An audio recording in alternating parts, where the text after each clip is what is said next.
Hi everyone. So we've already spoken to Charlotte from Disability Support, finding out about the services that they offer and the work that they do. Through Charlotte, we met up with Paul. Paul is somebody who originally came to Disability Support as a service user to access some of their services, but now is actually running some of the services that are available. So we had a chat with Paul about that transition and what he's doing now. Hi Paul, welcome to this session. How are you doing? I'm very well, thank you very much for asking. Good. So can we just start off with, can you just tell us a little bit about yourself? Yeah, my name's Paul Wardle. I'm a very young 53-year-old. Quite recently my life's been quite volatile because having to give up work late last year due to a few health issues.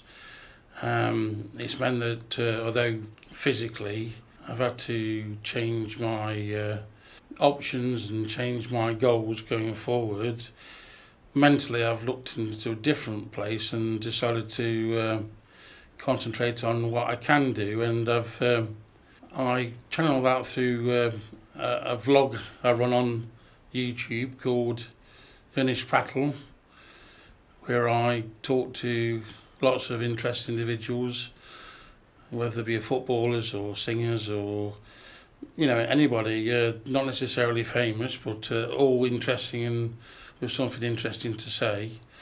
So that's been a great outlet to cope with a lot of the solitude I've had encountered over the last few years, especially since the COVID days, when I was practically locked in the house for 2 years. Yeah. So you found a way of sort of channeling that energy into... That was the way to channel it. Yeah. So I'm now consider myself to be sort of a part-time internet personality. Okay, wow. Okay, so we'll put the links in with this podcast so that people can look you up. That's great. So we're here at Disability Support. What brought you to Disability Support originally? Like I say, back in the last year, went through pretty horrendous time. Found myself out of work, literally £10 in the bank, no savings, no finances, in a bit of a hole, mentally in a bad place, physically in a bad place. And I reached out for some help, and I walked through the door and didn't know what to expect. I was very, very anxious, but the staff were absolutely fantastic. Made me feel like, one of the family immediately. I was convinced on my first or second visit to pop into the craft group. So I popped into the craft group. I felt a little bit like a fish out of water, and I felt a little bit uncomfortable. Didn't know anybody. Sat at the back of the room. I was given a cup of coffee, but all the people that were present all wanted to make me feel welcome. They all wanted to be my friend, and they all wanted me to come again.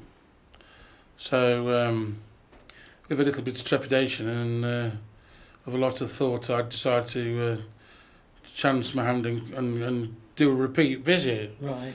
In fact, the following week I ended up coming to the coffee morning, which is at 10:30 on a Monday morning. Once again, the room was populated by very nice people, all with different issues they have to deal with themselves, a spectrum of different problems, issues and personalities, but we all seem to come together as a little family. Like I said, the staff here are absolutely fantastic, look after us as well.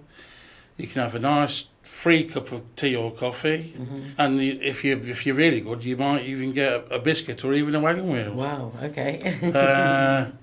So I suddenly realised that after a few years of, like I say, solitude and being locked in the house and having no real outlet, I was in a room full of people that wanted to be friends and wanted to share, wanted to talk, and so I felt obliged to continue attending, which I did. And the groups I tend to go forward with, let's say the coffee group on the Monday morning, the craft group on the Wednesday morning, and then even the yoga on a Friday afternoon. And like I say, I'm not, no, by no means am I, physically fit. As you can see, I walk with a walking stick and have an awful lot of issues in relation to my own physical and mental health. But in regards to the physical health, the yoga group, it's very mild. There's a lot of meditation as well, and you do as much as you can manage, so it's not scary at all.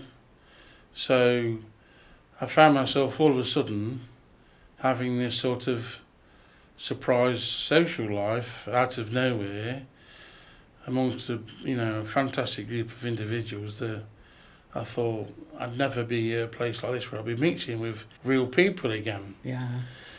So as it's transpired over the weeks and the months, I was attending regular counselling. It's the issues in relation to dealing with diabetes. Yeah. But I used to use it as a general signing off post. Yeah. And forum for where I could have a rant for an hour. Yeah. But fortunately, due to the issues in the health service and the lack of funding and things changing all the time, that service stopped becoming available, and I had to face the scary option of going into the wild world again with no counselling. Yeah, needing to look for something else. Needing to look for something to replace it. And in these modern times, with the demand as it is and the funding as it is, and etc., there's not an awful lot of services available. And when you do find a service, there's usually a very long waiting list. Yeah. So after speaking to Charlotte, who's the CEO here at Base Disability, we bounced around the possibility of maybe doing a peer-to-peer group for men's health. And so we kicked off initially with just 3 or 4 guys, with myself cheering on a Monday afternoon. And it was just literally, I'm not a trained therapist, and nobody here claims to be, anything of the type. But what we do is we talk amongst ourselves, we signpost to organisations where necessary. We have a talk and have a rant, or we just sit and listen. Yeah. And whichever makes you feel more comfortable and whichever is more beneficial. Yeah. Yeah. There's no pressure. It's a confidential group. Well, it's more like a bunch of friends. Yeah. Yeah. So although anybody is welcome to come and join us, it's 1 o'clock on a Monday afternoon at the Base for Disability Support Group. If anybody's feeling like they're a little bit lost and they need somewhere where they can find a bit of a, shining light, and any guys are welcome to attend. And like I say, it's very informal. It's not scary. We all look after each other. Like I say, you get a nice free drink as well thrown in. Yeah. So, and if we're in the right frame of mind, we have a laugh. If we're in the right frame of mind, we have a cry. So can I just clarify, by Base for Disability Support Group, you're talking about disability support? Yes, that's correct. Yeah, which is based in Baseford. Yes. So that's really interesting what you're saying. The peer-to-peer support group, sort of, you started that really as somebody that needed something like that for yourself, really, and then that became open to other. Yes, and it's slowly snowballing. It's starting to pick up a bit of pace now, and we tend to find that it's getting more popular week by week. Like I say, when men come to the centre for assistance with other issues, it may be very obvious to staff at the time that they may be in a position where they need to speak to someone about their mental health, and that will be a time where they'll be introduced to myself. I'll try and make them feel as comfortable as possible, make them smile, make them feel welcome, and say, if you feel like there's somewhere where you need a bit of a safe space, where you can be, you can sound off, but can also you can trust us. Yeah. We're not here to judge. We're here to listen. We're here to help. Yeah. And we do whatever we can to help. And like I say, when we're not always experts about any particular field, but if we don't know, we find out. Yeah. Yeah. And we'll always endeavour to give you an answer, and we'll always give you the most appropriate help we can. Yeah. But first and foremost, it's a family. Yeah. And that's how we like to think about it. And to be fair, you know, in this modern world where hate takes a big place, and it's about time we started being a bit more friendly to each other. Yeah. You know, a smile goes a long way. Yeah, and it sounds like what you've created is a safe space where people can feel comfortable and be okay with whatever's going on. That's you know, correct. And being able to express themselves. So I'm curious, sort of, what is it that you get out of doing that? Because you've sort of moved from, you know, needing a service, you know, when you first came here. Fortunately, it's quite a long group because I can have a rant as well. Yeah. Okay. And if I feel like I've had a particularly bad weekend or something's happened that week that has got on my nerves a little bit, as long as I'm comfortable that the audience is, you know, au fait with the things I'm saying and I'm not being offensive, I will have a rant. Yeah. And I'll say to the other guys, you know, has anything got you down this week? Anything grinding your gears? Get it off your chest. You know, they say problem, you know, shared is a problem halved. So that's another reason you've obviously realised today is I do prattle on a bit, which is part of the reason my vlog's called Earnest, Prattle. Yeah. Because I speak from the heart, I'm earnest and I prattle on. But to me, mental health is a very important issue. Yeah. And it's been something that I've had to juggle with for near on 38 years. And so I think it's really important to let people know that you're not on your own. And even though you will find challenges with the mental health services available, I mean, I'm not going to call the people that run the mental health services because they're doing the best they can in a very, very difficult circumstances. But I just want people to know that there is alternatives. We may not be, like I say, you know, registered therapists or, you know, psychologists or anything like that. But what we want to do is we want to help. Yeah. And we want to make you smile. Just feel good for a bit. Yeah. And in the modern, you know, fast-paced life that we live and the hate and the negativity, it's nice to have a little safe space, you know, a little oasis where you can feel good about yourself, smile and talk to people that are genuinely friends. Yeah. Doesn't take much, does it, to make people smile? It doesn't take much. And to make a connection with people. And absolutely. It is scary at first. Yeah. And I won't downplay that. It was really scary when I first came. When I first came here, you won't believe this, but I couldn't talk. Right. Okay. I was stuttering and I couldn't talk. I couldn't even, you know, string two sentences together. Mm-hmm. I was in such a hole mentally that I was wondering how I actually functioned at all. So this does show that all these little bits of help that this organisation has provided over the 9 months I've been involved has kind of helped to put some of my pieces back in. Yeah, yeah. So all those holes I had have been filled in, and now with the mental health group on top, the men's mental health group, things are looking a lot more positive. So you're looking for a real bright future and no negative thinking, no concentrating on the dark stuff, but trying to concentrate on the positivity and what we can do for each other going forward. So that all sounds great. I mean, if somebody's listening to this, if there's a man out there who's listening and maybe struggling with his own mental health, maybe sort of, you know, in the place that you were originally when you came here, what would you say to encourage them to sort of reach out and touch base and connect with, you know, a group like yours, or to even contact your group for help? Courage. Being a man in the year 2023 is a very difficult thing. And it's obviously well known that men find it difficult to talk about the feelings. Now, that is something that I feel is stereotypical of years gone by. You know, maybe in the 70s and 80s, you was told to suck it up, or, you know, what's the worst that could happen, or just, you know, get on with it. But this day and age, no man should be afraid to reach out and ask for help. Now, if you want to cry, you cry, and it's nothing to be ashamed of.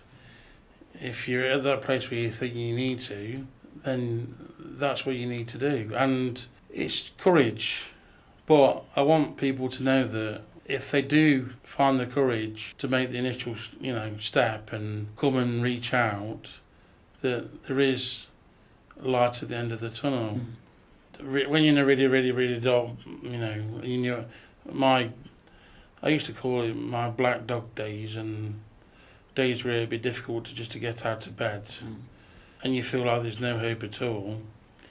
You've just got to try and break the cycle and find that little bit of a chink of light and think, well, what's the worst that could happen? You know, that's try it.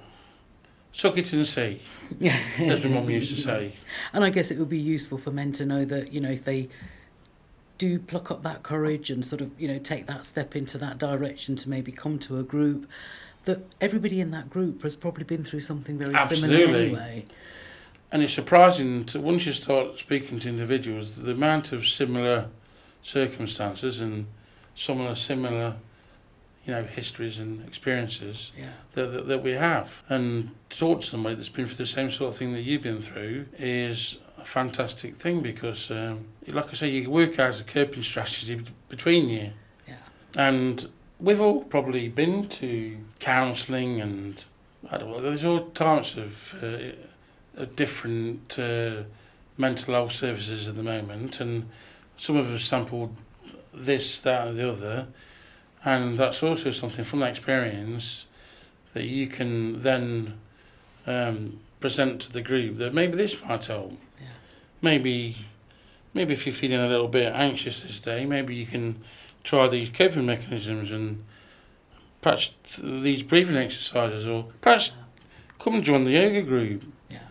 You know, come and do a little bit of exercise, because it releases the positive endorphins, and doing a bit of exercise makes you feel a little bit better about yourself. Because, I mean, that's something that I definitely need to do. I mean, obviously, one of my biggest issues is my weight, and I've been dealing with a food addiction for years and years and years. I mean, I can laugh and say, my usual joke is I like to keep my body in shape, but that shape is a fully inflated barrage balloon. But on the back of that, that's a coping mechanism that most men use, because they use humour to get themselves through these circumstances.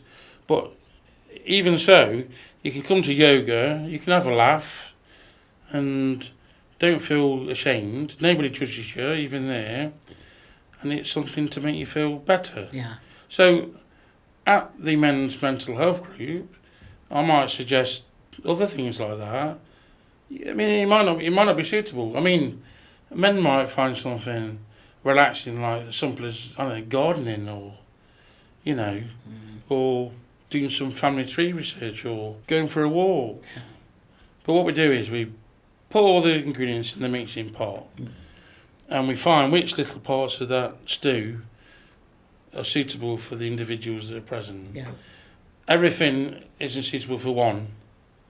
Yeah. And there might be some parts that are suitable for one, and other parts suitable for another. Yeah. So you might have a couple of guys that say, actually, I do want to go for a walk at the weekend. Yes. Who else wants to join me? Absolutely. And you might get 2 or 3, and then maybe more might join. Yeah. I think that's great that, you know, people can access a range of different opportunities. Trial and error. And try out different things with other people that are in a similar position to them. So absolutely, you know, they don't have anything to prove. They can just be themselves.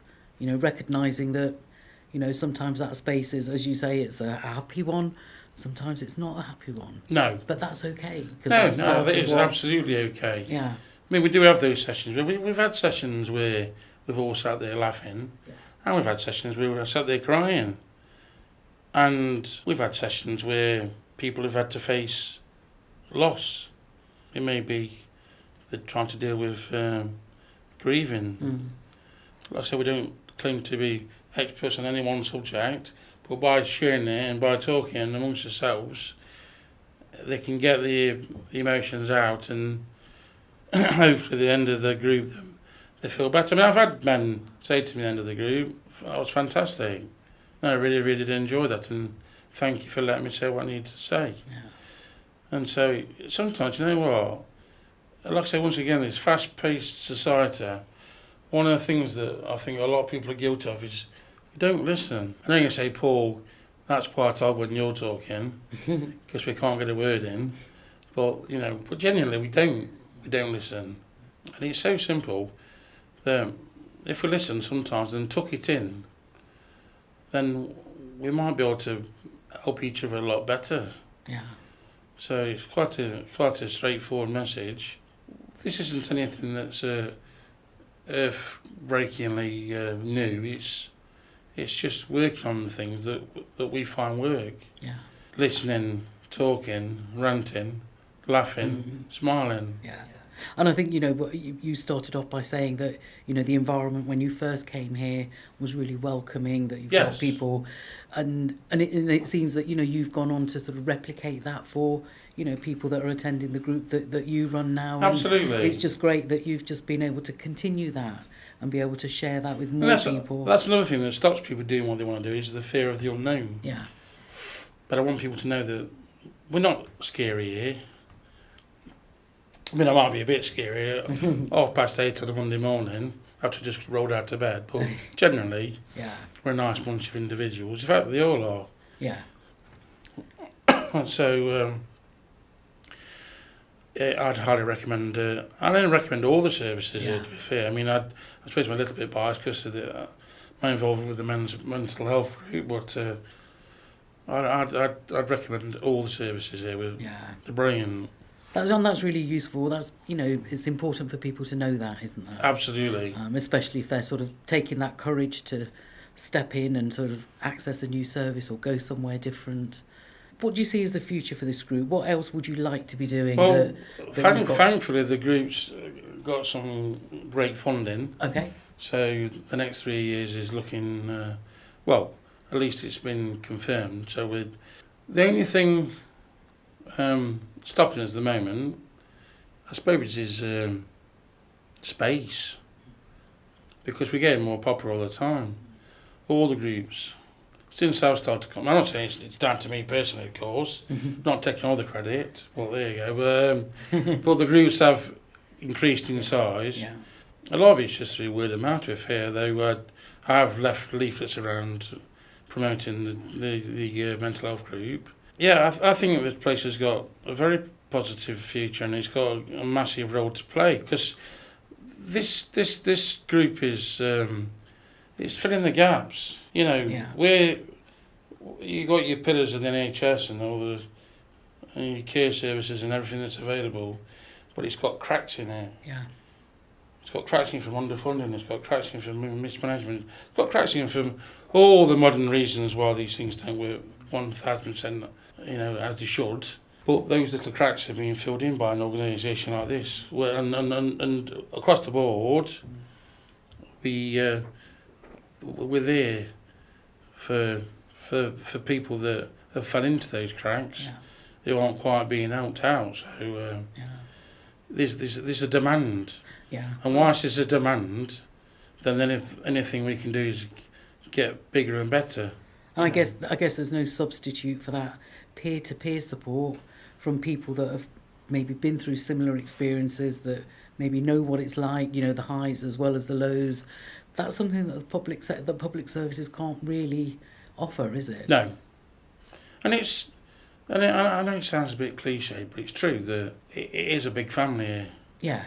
You know, I might be the dysfunctional big brother, as you say. Okay. You know, who gets told off now and again and put in the naughty corner. But generally, it's all happy and friendly, and everyone looks after each other, you know. So sometimes in modern life, organisations are a bit faceless and they don't have any hearts. Well, they do say that, you know, we all need family, Yeah. but there's the family that we choose for ourselves, as well as the family that we're born into. You'd be as well. surprised by who your real family are. And I've found in the last 9 months that my family isn't quite who I thought it was. Yeah. You've created another structure around yourself that... I mean, the CEO, Charlotte here, she's Yeah. like one of the family. I like my big sister. It's been really, really good talking to you, Paul, and hearing your story. Thank you for listening to me. Yeah, and, about how you've sort of, you know, changed along the way into somebody that, you know, was accessing help and maybe is continuing to access help, but to make that help available to other people. Absolutely. So, and I think that really shows the sort of the spirit of volunteering and the value that people can get out of that. So, thank you very much for your time today, Paul. Pleasure. Thank you.